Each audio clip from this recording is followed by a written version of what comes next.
মূলত মেয়েদের জন্য 5টা সাজসজ্জা হারাম। কয়টা সাজসজ্জা? 5টা। 1 নাম্বার সাজসজ্জার নাম হচ্ছে পরচুলা। এটা মা বোনদের ওয়াজ করছি, আলগা চুল কোনো মা বোন লাগাতে পারবে।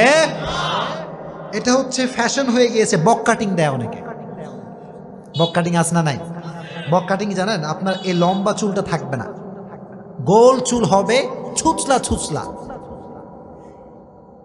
আমি মনে করি যারা বক কাটিং দেয় এদের মতো অরুচিশীল মেয়ে পৃথিবীতে আর কেউ নাই। ফাউল একটা রুচি এটা। একটা মেয়ের সবচেয়ে বড় সৌন্দর্যতা হচ্ছে সে হবে সুখে এসে নিয়ে, তার চুল হবে লম্বা, ঠিক কি না? 1 নম্বর। 2 নম্বর সাজসজ্জা হচ্ছে মেয়েরা কখনোই ব্রু প্লাগ করতে পারবে না। কথা কোন ঠিক কিনা? ব্রু প্লাগ করে এরকম মেয়ে নাই?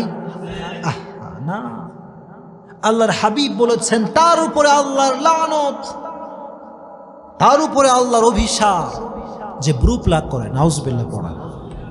মা বোনদেরকে বলছি, কখনো ব্রু যতই যাই হোক না কেন, ব্রু কখনো প্লাগ করা যাবে। 2 নম্বর। 3 নম্বর হচ্ছে মা বোনদের জন্য টিপ লাগানো জায়েজ নেই। কি লাগানো জায়েজ নেই? টিপ না। অনেকে দেখবেন এখন কালো টিপ লাগায়, বিশাল বড় বড় কালো টিপ, আসনা নাই। আবার অনেকে লাল টিপও লাগায়। না, এই লাল টিপ কালো টিপ খুব বাজে একটা জিনিস। ইব্রাহিম আলাইহিস সালামকে যখন আগুনে পোড়ানো হবে, অ্যাট দ্য সেম টাইম নমরুদ অনেকগুলো নর্তকী নিয়ে এসেছিল, নাউজুবিল্লাহ পড়েন। আর প্রত্যেকটা নর্তকীর কপালে ছিল টিপ। তখন থেকে আমাদের শরীয়তে টিপ লাগানো হারাম হয়ে গিয়েছে। এই জন্য কোনো মেয়ে কখনো লাল টিপ কালো টিপ ইউজ করতে পারবে। আল্লাহ মা বোনদেরকে এই ফিতনার থেকে বাঁচায় দিক, পড় আমিন। 3 নম্বর। 4 নম্বর, মা বোনেরা ঘণ্টা যুক্ত কোনো নূপুর পড়তে পারবে না। কি যুক্ত নূপুর? ঘণ্টা। মানে নূপুর পরা না জায়েজ তা না, নূপুর পরা জায়েজ, তবে ঘণ্টা যুক্ত নূপুর পরা জায়েজ নেই। এর ব্যাখ্যাটা আমি বলে দেবো আপনাদের সবাইকে, শুনবেন সবাই।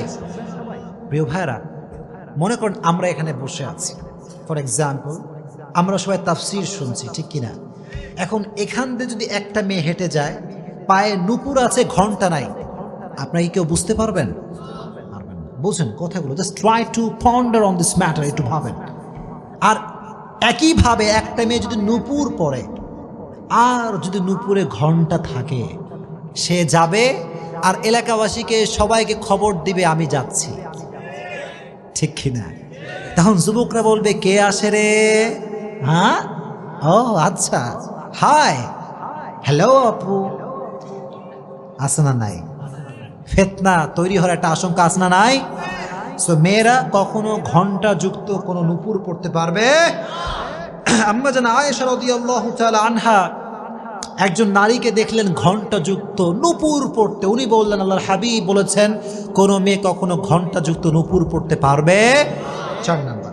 5 নাম্বার হচ্ছে সেই বিষয়টি যেটা আমি বলেছিলাম, কোনো স্ত্রী তার স্বামী ছাড়া কোনো পরপুরুষের সামনে সুগন্ধি ব্যবহার করতে পারবে। জোরে কোন পারবে? এটা খুবই খারাপ একটা জিনিস। কারণ হচ্ছে কোনো মেয়ে যদি কোনো পুরুষকে অ্যাট্রাকটিভ করার জন্য, আকর্ষিত করবার জন্য সুগন্ধি মাখে, আল্লাহর হাবিব বলেছেন জেনা করলে যেই পরিমাণ গুনাহ হয় সেই পরিমাণ গুনাহ তার আমলনামায় জমা হবে। জোরে কোন নাউজুবিল্লাহ। আল্লাহ মা বোনদেরকে এই 5টি সাজসজ্জার থেকে বাঁচায় দিক। জোরে কোন আমিন। বাঁচায় দিক। জোরে কোন আমিন।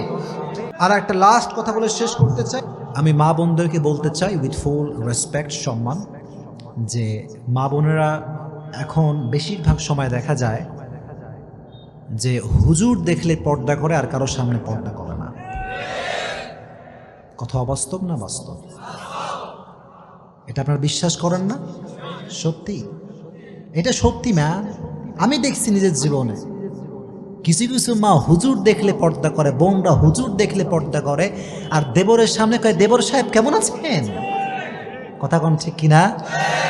দেবরের সামনে প্রত্যেকটা ভাবির যাওয়া সম্পূর্ণ হারাম। কথা কোন ঠিক কিনা?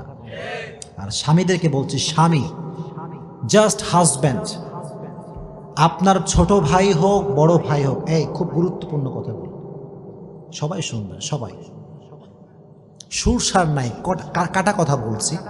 প্রত্যেকটা হাজব্যান্ডকে বলছি, আপনার ছোট ভাই হোক বড় ভাই হোক, কোনোদিন আপনার বইয়ের তীর সীমানা সে পাড়া দিতে পারবে না।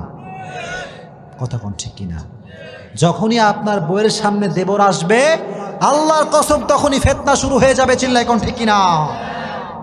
দেবরের সামনে যেতে পারবেন না মায়েরা, বোনেরা। আল্লাহ মা বোনদেরকে তৌফিক দান করুক, জোরে কোন আমিন। আর একটা লাস্ট কথা বলে শেষ করতে চাই, শুধুমাত্র বোনদেরকে বলতে চাই যে বোনেরা, জাস্ট বোনদেরকে বলছি, আপনাদের প্রোফাইল পিকচার নিজের ছবি আপনারা আপলোড করতে পারবেন না। এই যুবক, কথা বল ঠিক কিনা? আর কিছু কিছু যুবক মেয়েদের প্রোফাইল পিকচার দেখলে কমেন্ট করে, ওয়াও অ্যামেজিং, আর বোনও যে কোন করে কয় থ্যাংক ইউ। আছে না নাই? এসব কি রে ভাই, কোন যুগ আসলো এইসব? মাইয়ারে বাজে বাজে কথা কয় যুবকরা, তোমার মতো হট কেউ নাই। নাউজুবিল্লাহ পড়া। আমি বললে দোষ হয়ে যাবে, কিন্তু যুবকরা বললে কোনো দোষ নাই। আর মেয়েও কতটা বেলাজা, বেলজ্জা, বেশর্মা। মেয়ে বলে ধন্যবাদ ভাইয়া। ছি ছি ছি। আল্লাহ মা বোনদেরকে ফিতনা থেকে বাঁচায় দিক না। মুরব্বীরাও হাসে, আমি কি করবো কর? এরকম ছেলে মেয়ে নাই? যুবক শোনো, প্রকৃত পক্ষের দিনদার যুবক কখনো কোনো মেয়ের পোস্টে বাজে কমেন্ট করতে পারবে না। কথা কোন ঠিক কিনা? আর আমি ওই সমস্ত বোনদেরকে বলতে চাই, যেই বোনেরা আজকে প্রোফাইল পিকচার নিজের ছবি দিয়ে আপলোড করেন, এই ছবি যে দেখবে তার প্রত্যেকটা গুনাহের ভার আপনার বাপের আমল নামায়ও যাবে, আপনার ভাইয়ের আমল নামায় যাবে। চিল্লাই কোন ঠিক কিনা? আর সেই বাপের মতো হতভাগা বাপ কেউ নাই, যেই বাপের মেয়ে চোখের সামনে জিন্সের প্যান্ট পরে ঘুরে বেড়ায়। সেই বাপের মতো হতভাগা ভাগ আল্লাহর জমিনে কেউ নাই, যে বাপের সামনে তার মেয়ে বেপরদায় ঘুরে বেড়ায়। চিল্লাই কোন ঠিক কিনা?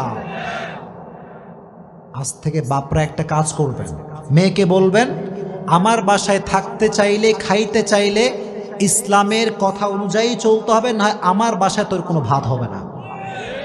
কথা কোন ঠিক কিনা? প্রত্যেকটা বাপ যদি এই কথা বলতে পারে, আমি বলবো কক্সবাজারের এই জমিনে একটা মেয়েও আর বেপর্দায় থাকবে না। কক্সবাজারের কোনো জমিনে কোনো মেয়ে অশ্লীলভাবে ঘুরতে পারবে না। চিল্লায় কোন ঠিক কিনা? আল্লাহ মা বোনদেরকে এই সমস্ত ফিতনার থেকে বাঁচাই দিক, জোরে কোন আমিন। আল্লাহ যুবকদেরকে প্রত্যেকটা কথা অনুযায়ী আমল করার তৌফিক দান করুক, জোরে কোন আমিন। আল্লাহ মুরব্বীদেরকে ইসলামের জন্য কবুল করুন, পড়ুন আমিন।